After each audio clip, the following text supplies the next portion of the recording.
दोस्तों नमस्कार, मेरा नाम प्रशांत है और आप देखना शुरू कर चुके हैं आपका अपना channel the conflict lens TCL। बीती रात हिजबुल्लाह का सबसे बड़ा अटैक और ये सदर्न लेबनान से लेकर के नॉर्दर्न इजराइल तक हुआ और इसके जवाब में IDF ने भी एक के बाद एक कई ताबड़तोड़ हमले किए। कहा जा रहा है कि सिर्फ एक घंटे में 30 से ज़्यादा जगहों पर उसने कारपेट बॉम्बिंग की है, 30 से ज़्यादा बार IDF ने। लेकिन दूसरी तरफ हिजबुल्लाह ने बताया जा रहा है कि नॉर्थ इजराइल में बड़ी तबाही मचाई है। कहा तो ये भी जा रहा है कि हिजबुल्लाह ने एक एम्बुश अटैक किया और उसमें कई सारे इजरायली सैनिक बुरी तरीके से हताहत हुए हैं या उसमें से कुछ मारे भी गए हैं, ढेर भी हुए हैं। ऐसे दावे अलग अलग रिपोर्ट्स में किए जा रहे हैं। दूसरी तरफ ईरान पर हमला करने का फाइनल ब्लूप्रिंट अमेरिका तैयार कर चुका है, ऐसी भी खबरें निकल के सामने आ रही हैं। वहीं रेजा पहलवी द्वारा फंडेड एक न्यूज़ प्लेटफॉर्म ईरान इंटरनेशनल ने एक बड़ा दावा किया और वो दावा ये कि ईरान में IRGC वर्सेस सरकार हो चुका है क्या, अभी उस खबर के बारे में भी मैं आपको बताऊंगा। लेकिन सबसे पहले इस वीडियो को देखिए। ये बड़ा अटैक दोस्तों किया गया, ये जो हमले कर रहा है ये दरअसल इजराइल ने हमला किया है और बताया ये जा रहा है कि इजराइल ने एक के बाद एक कई अटैक किए हैं, कई हमले किए हैं। दो खबरें हैं, देखिए इस ट्वीट को देखिए ज़रा। अब ये वीडियो आपने देखा, ये देखिए ज़रा। इसमें यह बताया गया कि हिजबुल्लाह ने देर सीरियान में एक एम्बुश अटैक किया है। एक इजरायली सेना की टुकड़ी थी और उस टुकड़ी को अपनी घात में फंसाया और उसको जो है ब्लास्ट कर दिया। इस हमले में दावे किए जा रहे हैं अलग अलग रिपोर्ट्स में कि कई सारे सैनिक हलाक हुए हैं और कुछ इसमें बुरी तरीके से घायल भी हुए हैं। दूसरी तरफ सेकंड लाइन देखिए इस ट्वीट की, इसमें यह बताया गया है कि इजराइल जो है सदर्न लेबनान का जो ज़वातर इलाका है वहाँ पर लगातार तलाशी अभियान चला रहा है और साथ में अपने तोपखानों से फास्फोरस गोले लगातार दाग रहा है, यानी कि लगातार इजराइल जो है कारपेट बॉम्बिंग कर रहा है। एक और देखिए ज़रा, ये वीडियो देखिए। मिडिल ईस्ट ऑब्जर्वर ने अपने उसी वीडियो को लेकर के एक और कोट किया, आपकी स्क्रीन पर बताया कि more than 30 raids in less than an hour. बताया गया कि एक घंटे से भी कम समय में 30 अलग अलग जगहों पर उसने अटैक किया and artillery and phosphorus shelling on ज़वातर सदर्न लेबनान। सदर्न लेबनान का जो ये कस्बा है वहाँ पर एक के बाद एक कई अटैक किए हैं इजराइल ने हिजबुल्लाह के उस एम्बुश अटैक के जवाब में, ऐसा माना जा रहा है। दूसरी तरफ हिजबुल्लाह ने इजराइल के किरियत शमोना में, इजरायली कब्जे वाले किरियत शमोना में एक बड़ा अटैक किया है और वो अटैक उसने अपने रॉकेट के जरिए किया है। उसके बाद इजराइल को अपना एयर डिफेंस सिस्टम जो है वो एक्टिवेट करना पड़ा। ज़रा इस वीडियो को देखिए। ये प्रेस टीवी ने वीडियो अपने ट्विटर हैंडल पर जारी किया है। बताया गया कि air red siren sounded in the Israeli settlements of किरियत शमोना following missile launches from Lebanon की तरफ से मिसाइल लॉन्च के बाद वहाँ पर एयर डिफेंस सिस्टम जो है वो एक्टिव किए गए हैं, ये बात कही गई है दोस्तों। लेकिन हिजबुल्लाह की तरफ से दावा किया जा रहा है कि उसके हमलों में नॉर्थ इजराइल में कई जगह पर उसने डायरेक्टली सक्सेसफुली हिट किया है। एक और ये वीडियो देखिए। वॉर सर्विलांस ने वीडियो जारी किया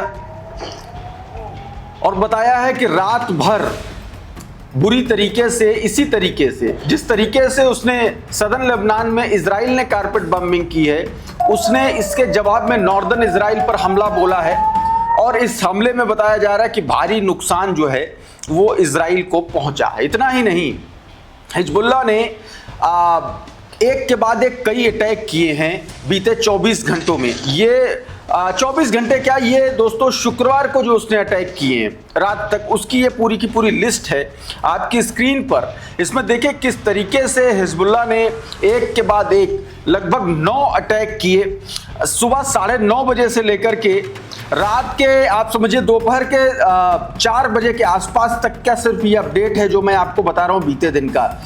यानी कि कुछ घंटों में हिजबुल्लाह ने 9 अटैक किया, जिसमें से ज्यादातर जो अटैक हैं वो उसने आईडीएफ सैनिकों की गैदरिंग पर किए, उनके जमावड़े पर किए, उनके ड्रोन पर किए गए, उनके तोपखानों पर किए गए।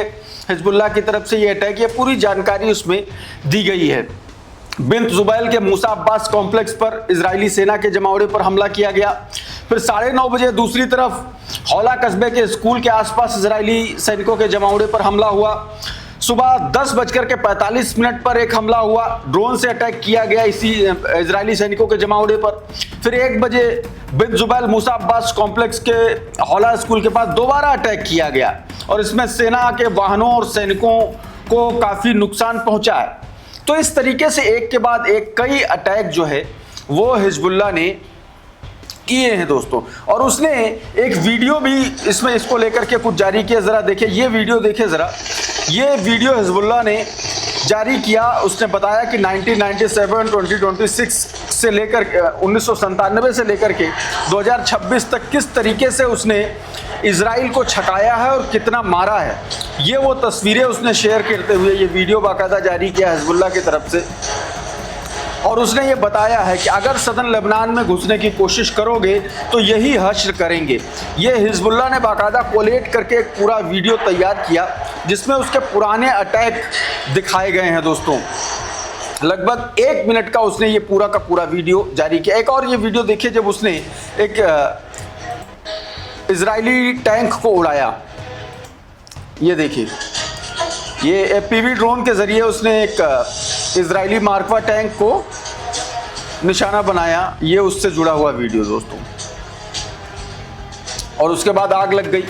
तो इस तरीके से हिजबुल्लाह ने अपने इरादे जो है वो साफ जाहिर कर दिए हैं। दूसरी तरफ ईरान ने अमेरिका द्वारा संभावित ईरान पर हमले को लेकर के एक बयान जारी किया गया और यह बयान ईरानी संसद के सदस्य ने जारी किया, जिसमें दावा यह किया गया कि अगर ईरान पर इस बार हमला होता है तो ईरान मिडिल ईस्ट में मौजूद तमाम सारे मुल्कों के जो राष्ट्राध्यक्ष हैं और उनके जो महल हैं उनको पूरी तरीके से खत्म कर देगा। यानी कि सीधे तौर पर असैसिनेशन की धमकी दी गई है। रेयान रोजमियानी का ट्वीट देखिए, Iran will response to assassination with assassination of Arab leaders who help US. यही बताया गया कि जिन लोगों ने, जिन नेताओं ने, जिन लीडर्स ने जो अमेरिका की हेल्प कर रहे हैं या की है उनको असैसिनेट किया जाएगा, यह सीधे तौर पर बताया गया है। मोहम्मद नव्यान है, मेंबर ऑफ ईरान पार्लियामेंट, इन्होंने ये बयान दिया। बताया गया कि if any assault is carried out against our great leader, none of the king of the Arab countries or their places in the region will remain unscattered। सीधे तौर पर कहा कि अगर ईरान पर हमला हुआ तो मिडिल ईस्ट में मौजूद कोई भी राष्ट्राध्यक्ष और उसके महल, उसके घर सुरक्षित नहीं रहेंगे, उनको निशाना बनाया जाएगा।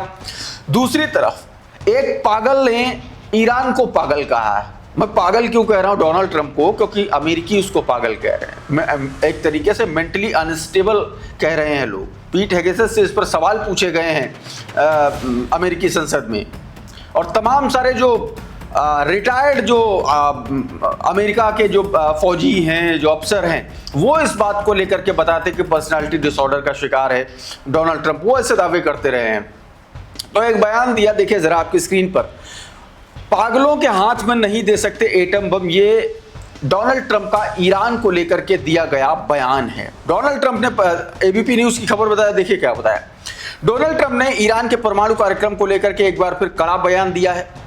ट्रंप ने कहा है कि ईरान को परमाणु हथियार नहीं दिए जा सकते क्योंकि वो इसका इस्तेमाल सबसे पहले इजराइल पर करेंगे, फिर मिडिल ईस्ट और यूरोप पर करेंगे और अगला नंबर हमारा होगा। हम ऐसे पागलों के हाथ में परमाणु हथियार नहीं देंगे, ये बात कही गई है।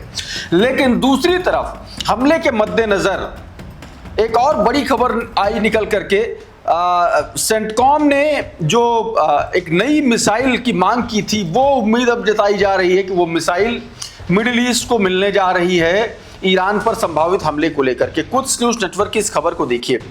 बताया गया रिपोर्ट्स के अनुसार सेंटकॉम ने मिडिल ईस्ट में डार्क ईगल हाइपरसोनिक मिसाइल तैनात करने की मंजूरी मांगी है ताकि संभावित रूप से ईरान पर हमले किए जा सके। बताया जा रहा है कि इस मिसाइल की रेंज 2700 किलोमीटर से अधिक है और यह दुश्मन की एयर डिफेंस सिस्टम से बचते हुए ईरान के अंदर एक तरीके से डीप पेनिट्रेशन कर सकती है। यदि अमेरिका द्वारा ईरान पर नए हमले किए जाते हैं तो वो इसकी पहली परिचालन तैनाती हो सकती है। यानी कि इस मिसाइल का इस्तेमाल जो है वो ईरान के खिलाफ अमेरिका कर सकता है। देखिए, बड़ा तो होने जा रहा है, इसमें कोई दो राय नहीं है। ठीक 28 फरवरी से पहले जिस तरीके का सिनेरियो बन रहा था वही बन रहा है। एक तरफ धमका रहा है अमेरिका, दूसरी तरफ ईरान लगातार धमका रहा है। अब्बास अराक्ची अपना काम कर रहे हैं, दुनिया भर के अपने जो एक तरीके से समकक्ष नेता हैं उनसे बातचीत हो रही है। ये ईरान ऑब्जर्वर की खबर देखिए, something is happening in the middle east. Over past 24 hours, foreign ministers from across the region, from Saudi Arabia to Turkey, have reached out to Abbas Araghchi. तमाम सारे राष्ट्राध्यक्ष जो हैं वो अब्बास अराक्ची की उनसे बातचीत हुई है। There is clearly sense of panic and uncertainty. सीधे तौर पर बताया गया कि ये बताता है कि कुछ न कुछ बड़ा होने जा रहा है। दूसरी तरफ ईरान में लाखों लाख की संख्या में लोग जो है वो ईरानी सरकार के समर्थन में खड़े हुए हैं। ये देखिए, ये सुबह मतलब अर्ली मॉर्निंग 3 बजे की ये तस्वीरें हैं, ये तेहरान की तस्वीरें हैं। लाखों लाख की संख्या में लोग देखिए ईरान और सरकार के समर्थन में, IRGC के समर्थन में लोग जो है यहाँ पर इकट्ठे हुए हैं। ये देखिए जरा, ये प्रेस टीवी की कुछ तस्वीरें देखिए, अलग अलग तस्वीरें आप देखिए जरा, ये देखिए, रात भर लाखों लोग सड़कों पर हैं। ये तस्वीरें दोस्तों आपको अमेरिका में नहीं दिख रही हैं, ये तस्वीरें आपको इजराइल में नहीं दिखेंगी, ये तस्वीरें आपको दुनिया के बहुत कम मुल्कों में दिखेंगी, उसमें से एक ईरान है। मतलब इतने जंग झेलने के बाद, इतना खतरा झेलने के बावजूद ईरान की आवाम जो है वो अपनी सरकार के समर्थन में है। एक और खबर ईरान इंटरनेशनल द्वारा प्रकाशित की गई, जिसको गोदी मीडिया ने हाथों हाथ लिया है। आपकी स्क्रीन पर देखिए, ये ABP न्यूज़ की खबर जो ईरान इंटरनेशनल के सोर्स के हवाले से इसमें बताया गया कि अब्बास अराक्ची जो है उनसे अब्बास अराक्ची से बाघेर घालीबाफ और मसूद पाजेक्शन नाराज चल रहे हैं, क्योंकि इसमें आरोप ऐसा लगाया गया इस खबर में कि अब्बास अराक्ची जो है IRGC चीफ के ज़्यादा करीबी हो गए, उनके आदमी के तौर पर वो काम कर रहे हैं और इनको हटाने की मांग हो रही है विदेश मंत्री पद से। तो इस तरीके की प्रोपेगेंडा खबरें लगातार अब्बास अराक्ची और ईरान के बारे में चल रही हैं। जो लोग ईरान को कवर करते रहे, देखते रहे हैं, उनको ये बातें पता हैं। तो साथियों, अभी के इस वीडियो में बहरहाल इतना ही। बहुत बहुत शुक्रिया, बहुत बहुत धन्यवाद। आप जुड़े रहिए आपके अपने channel the conflict lens TCL के साथ। नमस्कार।